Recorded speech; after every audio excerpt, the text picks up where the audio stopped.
Time preparing for the perfect score in the Ielts or struggling with time management, we at An Academy offers you our perfect ongoing one-stop solution where the An Academy IELTS platform will certainly boost your listening skills, reading skills, speaking, writing and grammatical skills. Apart from that, we have a top educators with great professional experience in teachings.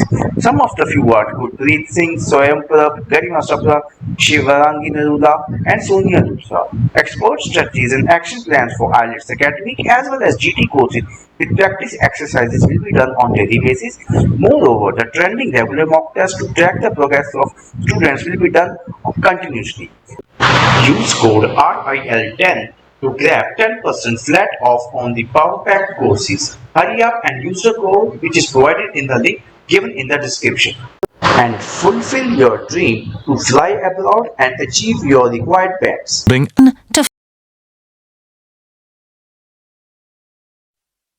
You will hear a number of different recordings and you will have to answer questions on what you hear. There will be time for you to read the instructions and questions, and you will have a chance to check your work. All the recordings will be played once only. The test is in 4 sections. Write all your answers in the listening question booklet. At the end of the test, you will be given 10 minutes to transfer your answers to an answer sheet. Now turn to section 1.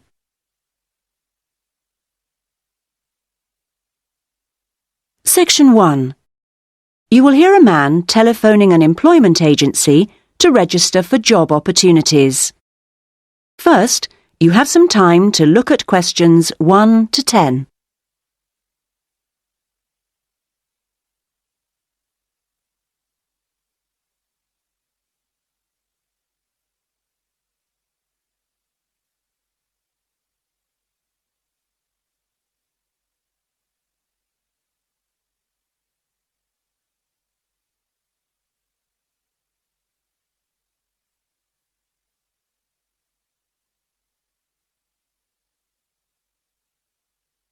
You should answer the questions as you listen, because you will not hear the recording a second time.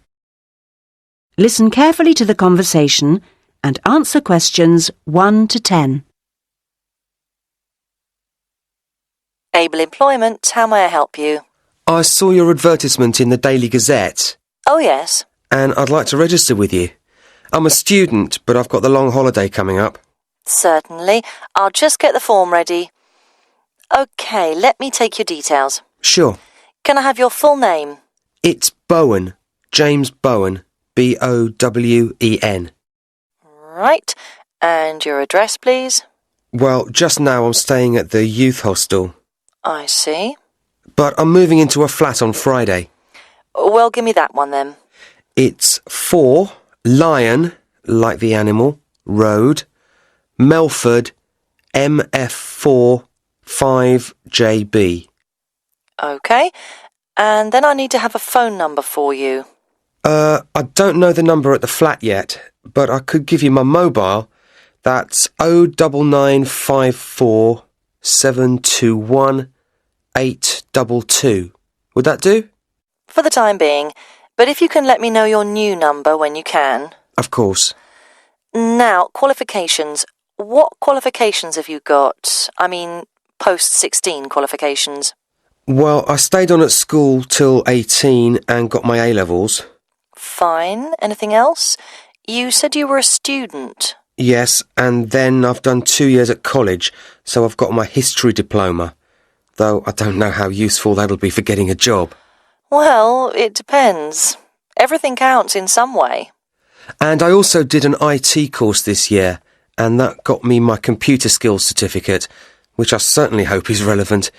It's different anyway. That's all really. That's quite a good range. And what about on the practical side? What work experience have you got? Well, not too much, because I've mainly been studying.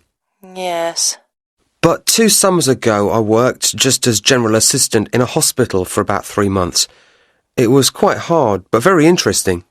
OK. Anything else? If you include part-time work... Oh, yes.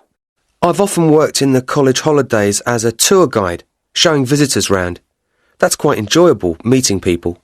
I'm sure. Now on to interests. There's space here for 2. What would you say?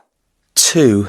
Well, I like various sports, but I suppose we should put that I'm in the swimming club. I'm pretty committed to that. Yes, that sounds good. And for the other one, something different? I'm very keen on music too, and I love playing piano. I've been doing that for over 10 years now. Yes, I'll put that down. Well, that's more or less it for the time being. Uh-huh. Just one more thing. What I do need is your availability. Oh, yes. The college term finishes on June the 20th, and then I'm going to visit my parents. But I can be back and ready to start on June the 28th, if that seems okay.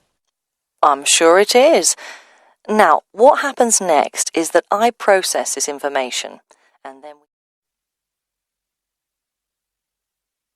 That is the end of section 1. You now have half a minute to check your answers.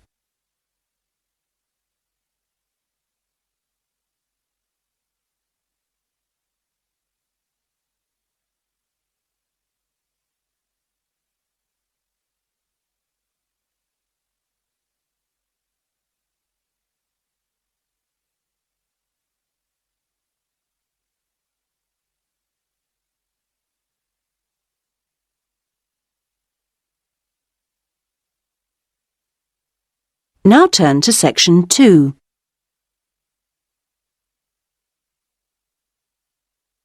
Section 2.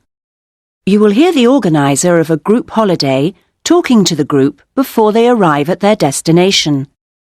First, you have some time to look at questions 11 to 16.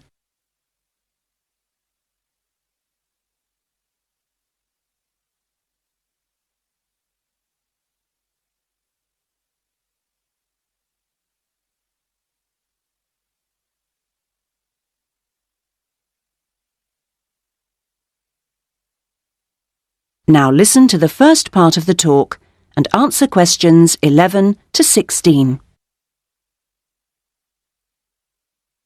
Thank you, everybody, for your attention. I hope you're all looking forward to arriving at the town. I thought you might like to know a few things while we're still on the coach, and it'll help to pass the time on our journey. OK, as you know, we're staying at the Park Hotel. It's comfortable and friendly. We're booked in for 3 nights.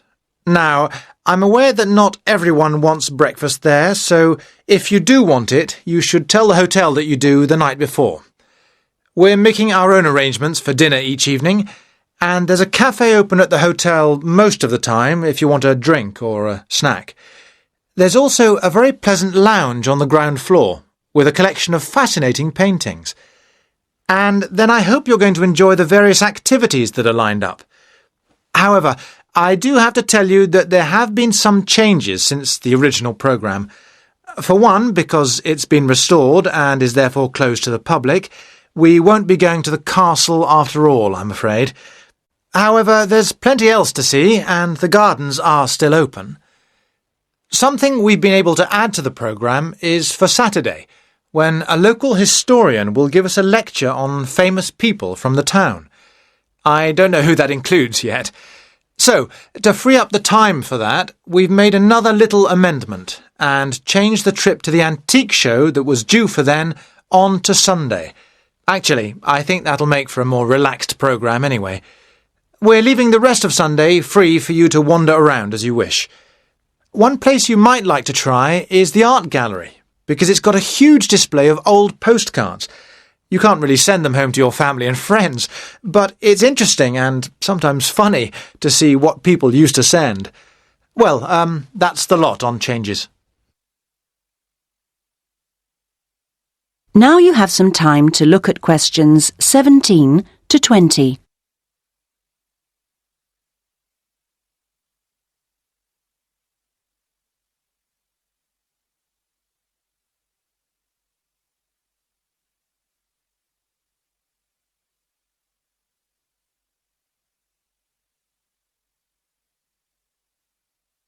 Now listen to the rest of the talk and answer questions 17 to 20. I thought it could be useful to try and get your bearings now, before we actually arrive, so I'll give you a few pointers on your maps. OK, first things first. The Park Hotel, because I assume you'll want to deposit your luggage before anything else. We'll be driving into the town from the west and stopping at the bus station. To get to the hotel, just go straight down the high street towards the railway bridge, and after the bridge, if you go left, you'll soon see it on the right. As I say, it's a nice place.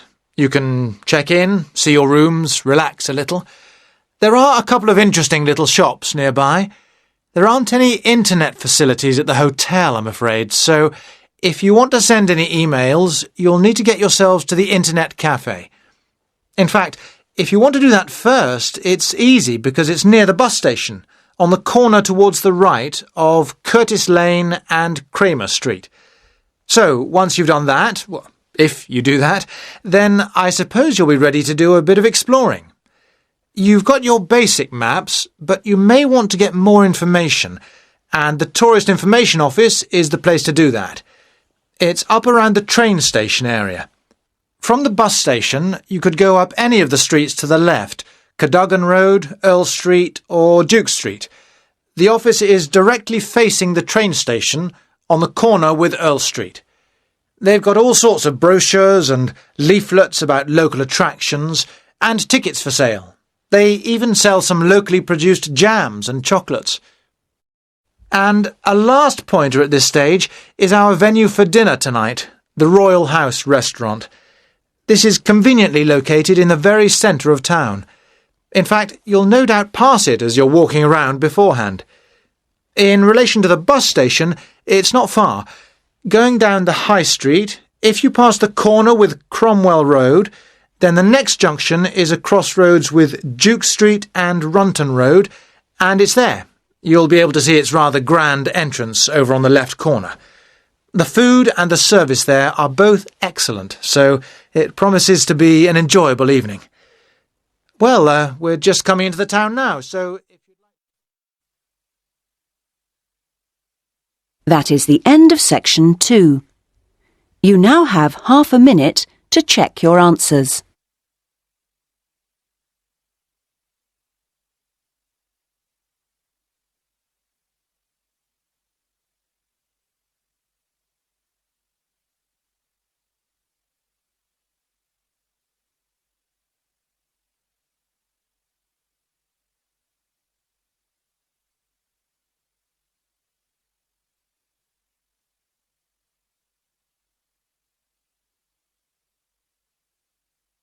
Now turn to section 3.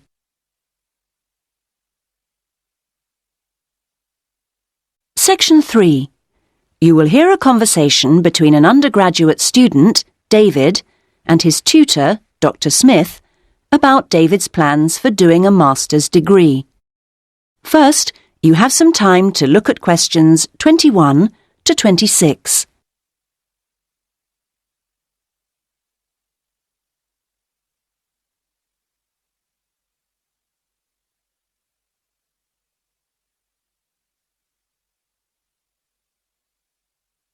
Now listen to the first part of the conversation and answer questions 21 to 26.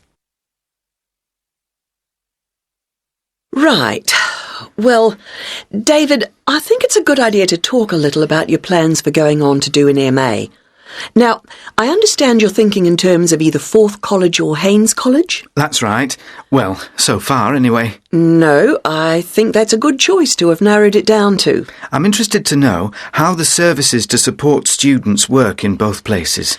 Yes, I know you've needed to make use of those here in the last year. I have to say I'm not absolutely sure about the situation at Haynes. I expect they're all right, but certainly Forth has a good reputation in that regard. They have a large number of students from abroad, and they have to make sure they're okay. That's reassuring. And then I'll be moving city again, obviously, whichever college I go to, and I hope that the room or flat I could expect would be nice. Very important, yes. These days, actually, all colleges tend to have decent quality rooms or flats for their students, and Forth and Haynes are no exception. Right. Well, what about comparisons on the academic side of things? Well, I know you're an avid user of the limited online provision we have here. I think you'll find Haynes is about as developed, or not, as we are here, and that Forth has developed some pretty impressive stuff, which I'm sure you'd make the most of. Well, I'd certainly try. But that doesn't mean that the more traditional information sources, such as the good old-fashioned library, should be forgotten. No, of course not. While Forth has recently had a very splendid law library opened, that isn't particularly relevant for you, and I think you'd find Haynes' general university and faculty collections better suited to your needs. But that's something you could check for yourself if you visit both places. Which I'm planning to do next month. Good. Now there's the question of the lecturing staff, which is clearly going to be key to your progress. I think you'd find them adequate at Forth. There are some solid people working there, while Haynes have recently taken on some inspirational people, very cutting edge. It's a little hard to judge, though, because as a research student, it's not as if you have teaching all day, every day. No, I guess not. But I'll need to consult. Yes, and on the subject of research, in terms of the college's reputation for results, again, neither place is bad in any way, but I think you'll find, and you can check this on the Research Council's website, that Haynes has consistently scored very well. There's perhaps a little bit of an issue with non-completing doctorate students at Forth. Well, I'll certainly look at the website as you suggest. Fine. Now you have some time to look at questions 27 to 30.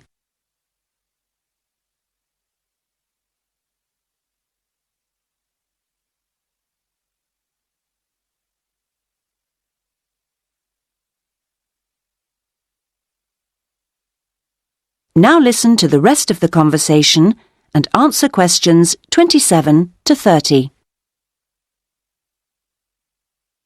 I'm still a bit anxious about making this next step. I know the level of competition is very high, especially in my area. It makes me feel rather daunted, and I wonder if in a new place I may be out on my own, if you know what I mean, compared to the sense of community here. I suppose it'll be down to my determination to succeed to get me through. Well, do remember how you felt when you arrived here. I'm sure you'll get on anywhere in the end. I hope so. And of course, you still don't know exactly where you want to end up. By the time you've completed your masters, you'll have a clearer idea of whether you want to progress to doctorate level. It's possible, I suppose, that you'll begin to see how much you might be interested in picking up some bits of lecturing earlier than that, since your area's fairly specialised, and may put you in demand sooner than you think. To establish yourself in your area of expertise, it would be sensible to think in terms of getting your stuff into one or two of the journals, converting parts of your dissertation into suitable formats for them. That'll stand you in good stead, whatever else you decide to do. That sounds like good advice, thanks. Actually, I think master's level studying has improved in some ways over the last few years. The internet you love so much was always going to make all kinds of studying easier. Or that's the idea, anyway. I'm not sure it really has the impact you might think. What I've found impressive is the way courses have developed to be more adaptable, more able to fit in with all the other demands in people's lives. So, while the exams and assignments you all have to do may not have shifted much, at least a wider range of students are now able to benefit from education at the higher levels. I just wish I could be sure I was always making the best use of my opportunities. At the end of each week, I usually feel I could have got more done, arranged things differently, been more efficient somehow.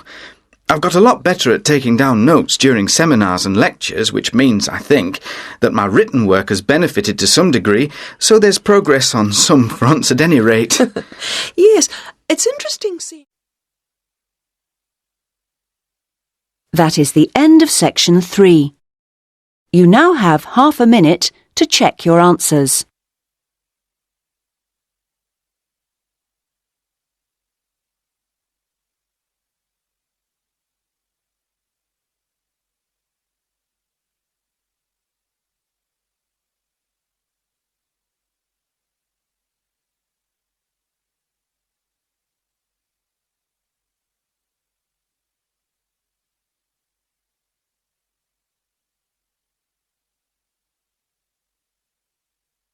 Now turn to section 4.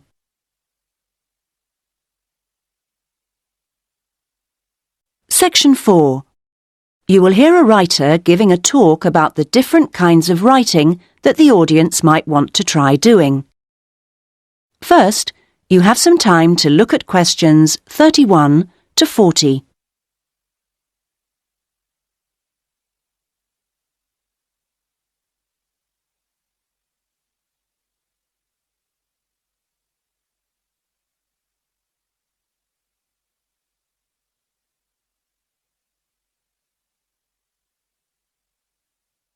Now listen and answer questions 31 to 40.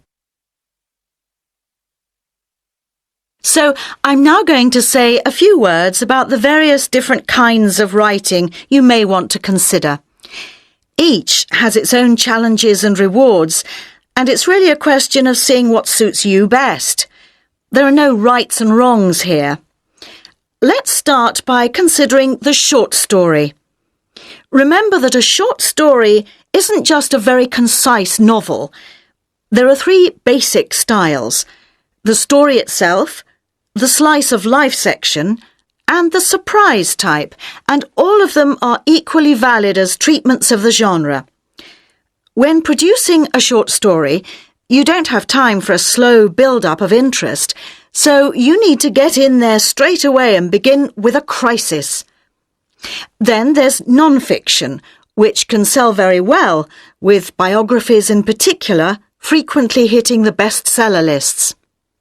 It's important, however, to be sure your chosen topic is genuinely interesting to people, and you know enough about it to do it justice. So when you're submitting your idea to a publisher, it's worthwhile to give them details of specialist knowledge you have. What about articles? Now, this is a very wide area, of course, going from the very learned and obscure to the populist gossip type. Articles based on giving advice are a proven area, and to give them a sufficient focus, you should produce your article for a definite market. That will help to define your purpose. Turning to something different, there's the question of poetry. It's often hard to define what poetry is exactly. Maybe it's easier to say what it isn't. But it should be subtle, so the message of a poem oughtn't to be overly obvious. True poems let the ideas sit there for the reader to ponder. What they must do is sound good, like singing. So I recommend reading what you write aloud to yourself to check the melody. Well, then there's plays, which are basically novels, but told only through conversation. A playwright includes minimal instructions for actions, but not for every small action the actors will perform. Things such as moves towards sofa and so on are for the director to come up with. If you're thinking of trying your hand at a play, a good starting point would be to educate yourself a little in the art of acting, so that you know what the people who deliver your work can and can't do with it. What next? There's radio, of course. Radio uses an enormous range of material, and the BBC Writing for Radio Handbook contains information about all of this. To begin with, I suggest regional stations for sending your stuff to. The competition for national radio is extremely high. OK, another interesting area is children's literature. Now, very few, if any, children's books are published without pictures, but this doesn't mean that you, as writer, have to draw them. That's for the illustrator. What you do need to do is be clear who you want to write for. So fix on one age group, and then aim your stories at that.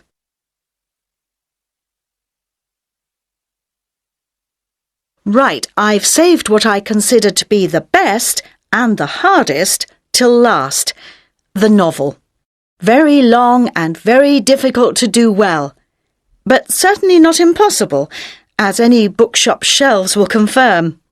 One of the first things to decide is from what point of view you will tell your story. A popular choice is the first person, and this technique certainly gives a sense of immediacy for the reader, while many new writers find it easier to project themselves into their main character if they can write in his or her name.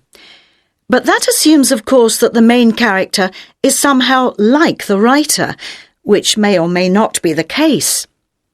Meanwhile, if your book is all narrated by I, you can only put into your story things which are experienced by that character, which may prove to be rather restricting. Now, there are all sorts of pitfalls for the novelist, and many of them relate to the issue of providing a balanced narrative. Every time you introduce a character into the story, you have decisions to make. Of course, you want to populate your landscape with a variety of people to maintain interest, but don't feel you have to decorate every one of them in elaborate detail. The same goes for irony. All too often, an inexperienced writer will create a strong ironic situation and then spoil it by spelling out what they mean by it, as if readers were too stupid to understand. A few contrasting details should serve to make the point clear. A big challenge for new novelists is dialogue. What is the relationship between conversation as people really speak and as it is in novels? Well, it depends. If you recorded actual conversations and copied them straight into your narrative, readers would get confused and bored, all those unfinished sentences going nowhere. On the other hand, you don't want to write out page-long utterances by characters, as these will seem unrealistic to an extreme, but you can insert minor descriptions and actions to vary the pace and add interest. Well, I hope what I'm saying is encouraging and not too off-putting about the various difficulties. Are there any questions at this point? That is the end of section 4. You now have half a minute to check your answers.